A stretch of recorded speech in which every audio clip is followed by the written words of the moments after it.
Ahmetli 3 декабря 25 год, 21 век соответственно, и естественно наш легендарный 51. Hara gitti? Zığa.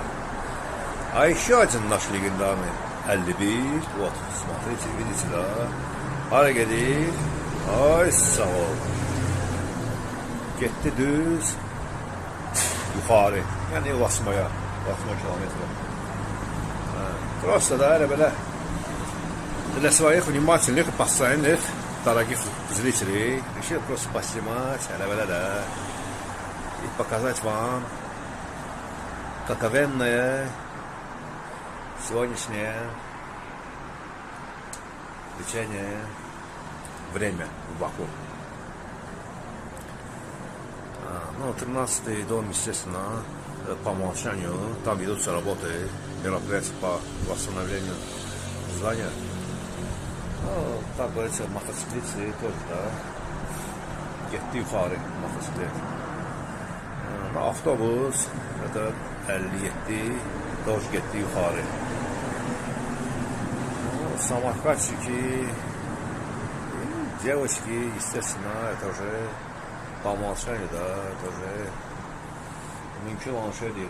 Şey deyil ki, mən deyim ki, məsələn, Bakının qızlarına yaxşı qızlar ola bilər başqa yerdə. Ola bilər, amma Bakının qızları, как поется песня, Bakının qara gözlü qızları, şirin sözlü qızları, Bakının gözəl qızları,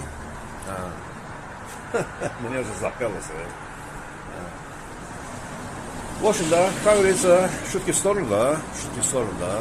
Вчера так называемые синоптики, да, прогнозировали опять. Ну, играют сюда нервы, да, людей, да. Прикалываются над населением, да. Типа, у нас должен был пойти сегодня мокрый снег. А может даже с переходом в настоящий снег, сухой снег. Я вас уверяю, никому не верьте, пока Фаик вам не скажет, когда в Баку пойдет снег, когда в Баку пойдет дождь. Я об этом ничего не говорю, молчу. Значит, вы должны просто на все 100% проигнорировать прогнозы этих так называемых синоптиков. Они просто от балды, ради балды берут и ağızlarına gelenleri deyirlər ki, ne bileyim, yağış yağacaq, qar yağacaq, ne bileyim, külək olacaq, ne olacaq. Да, külək есть, слегка вот, легкая прохлада есть сегодня, да.